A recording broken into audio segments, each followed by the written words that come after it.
Aku sudah merasakan apa yang hendak kamu katakan hari-hari terakhir ini.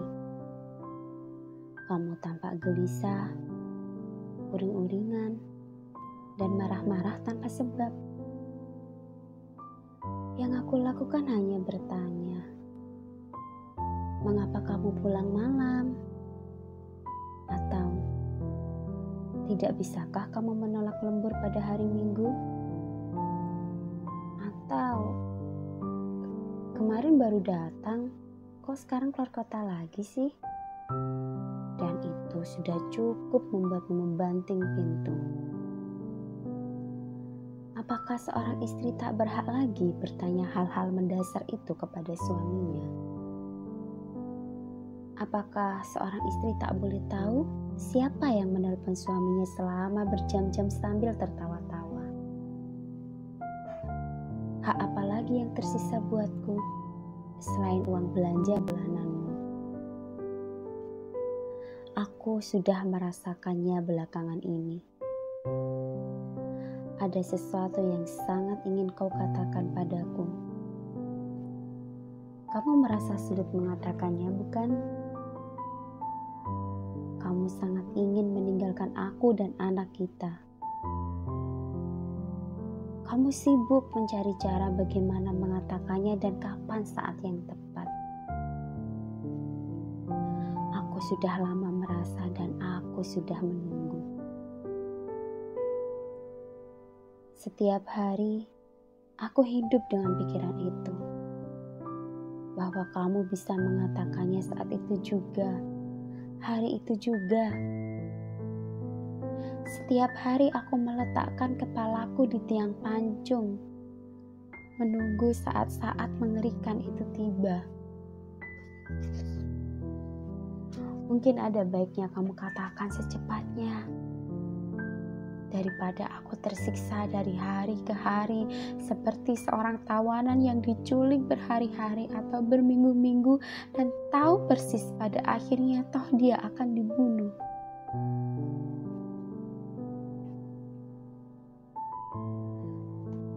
Sembilan tahun yang lalu aku sudah ragu-ragu ketika kamu melamarku.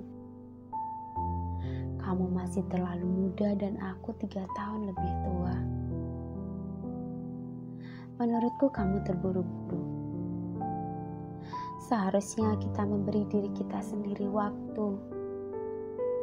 Tapi kamu sangat meyakinkanku. Dalam usia 24 tahun kamu menikahiku. Sampai sekarang aku tak mengerti mengapa kamu memilihku.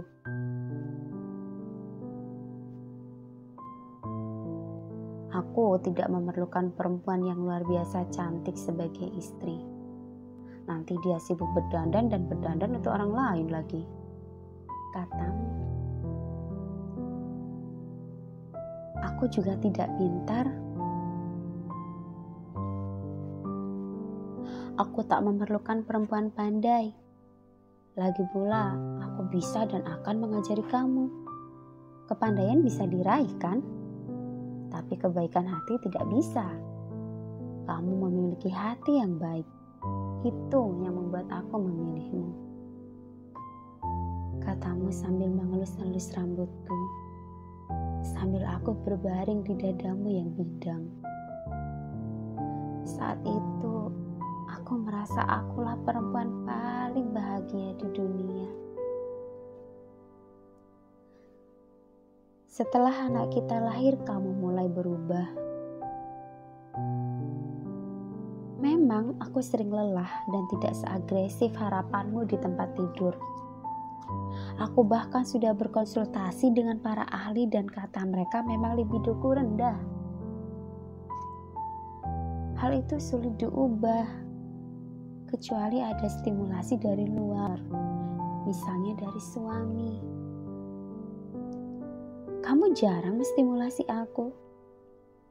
Kamu berharap akulah yang menstimulasi kamu. Dan itu susah buatku. Bukannya aku tidak mau melayanimu. Aku selalu bersedia. Aku percaya dan ikhlas bahwa salah satu tugas istri adalah melayani suami di tempat tidur. Tetapi kamu tidak puas dengan itu. Menurutmu aku sangat pasif, kurang variasi, kurang kreatif, kurang responsif, kurang agresif, entah kurang apa lagi. Dan setiap kali kamu berbalik membelakangiku, aku bertahan dari kehancuran dengan mengingat bahwa setidaknya kamu pernah memelukku erat-erat setelah puas meniduriku. Itu di malam pertama kita menikah. Kenangan itu membuatku bertahan dari kehancuran. Kamu juga menyesali kegagalanku menyelesaikan skripsi S1. Kamu lupa bahwa aku berhenti menulis skripsi karena aku hamil, lalu melahirkan, lalu mengasuh bayi. Sementara itu kamu terus maju, menyelesaikan S2 sekaligus meraih karir yang bagus di bidang pekerjaanmu. Kamu tampak malu bila membawa aku ke lingkungan teman-temanmu. Istri-istri mereka itu minimal S1 loh. Bahkan banyak yang sudah S2. Katamu suatu malam ketika kita pulang dari pertemuan dengan teman-teman kantormu. Apakah kamu ingin aku meneruskan S1 yang terbengkalai itu? Kalau kamu mau dan bisa, aku carikan biayanya, katamu. Meski berat bagiku berkuliah lagi sambil mengurus anak balita, aku menghargai kesediaanmu membiayai aku kuliah. Sekali lagi, demi kamu, aku kuliah lagi. Aku ingin kamu juga bangga padaku sebagaimana aku selalu bangga padamu. Aku menyelesaikan S1 dengan susah payah dan hasil pas-pasan. Setahun setelah itu, carilah kesibukanmu, Ani, bekerja atau ikut organisasi. Perluaslah wawasanmu supaya kita bisa berdiskusi di meja makan. Supaya ada topik lain yang bisa kita bicarakan selain uang belanja bulan ini, kontrak rumah tahun depan, bayar rekening, anak sakit, segala tetek bengek yang memusingkan itu. Mendengar nada bicaramu dan ekspresi wajahmu, aku menangis dalam hati. Saat itu aku menyadari bahwa kamu lelah hidup bersamaku. Kamu bosan. Kamu memerlukan lebih dari sekedar hati yang baik. Kamu memerlukan pelacur di tempat tidur, wanita cerdas di meja makan. Aku menjadi kerap menangis.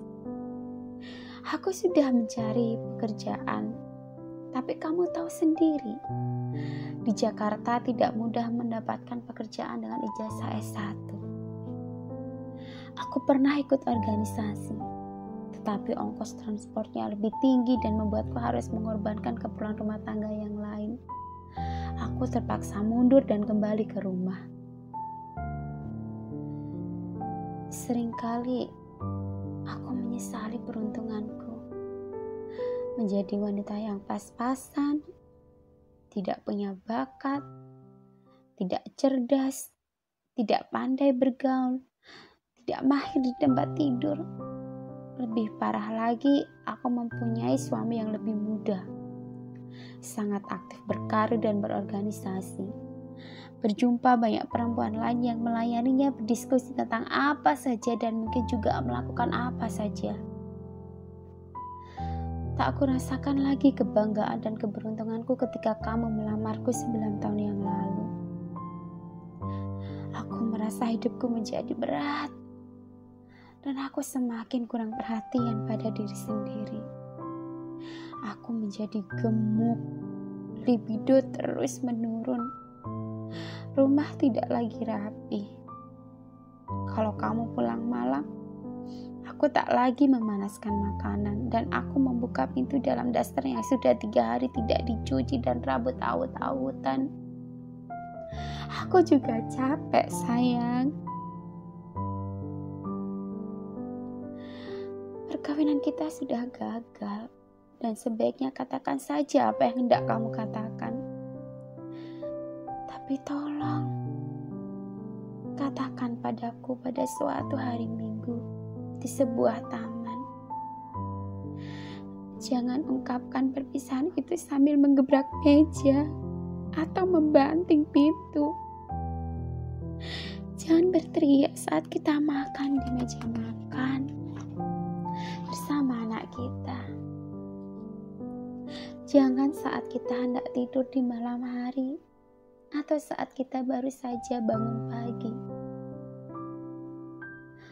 Terutama, jangan katakan itu beberapa menit sebelum kamu berangkat ke kantor dengan tergesa-gesa. Aku juga tak ingin kamu menuliskannya di secari kertas yang kau tinggalkan di meja rias atau kau tempelkan di pintu kulkas. Jangan. Aku tahu pada akhirnya kamu akan mengatakannya, tapi tolong sampaikan itu pada suatu hari Minggu. Bawalah aku ke sebuah taman di mana aku bisa melihat rerumputan, pohon-pohon dan langit biru.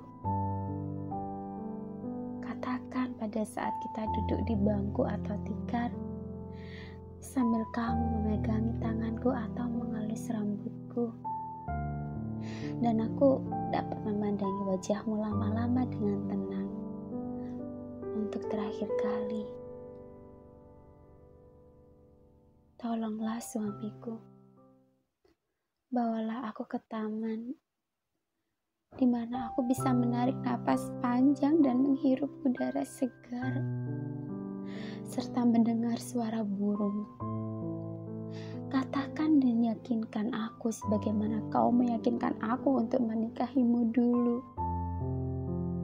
Aku akan mengerti dan aku akan menerima perpisahan ini. Aku akan menyetujui bila engkau ingin kita bercerai. Aku tidak akan memberati langkahmu.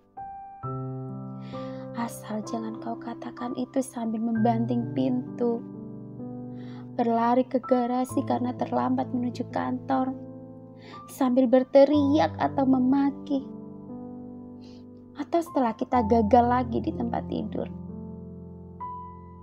Tolong, sampaikan kabar itu di suatu hari Minggu pada sebuah taman.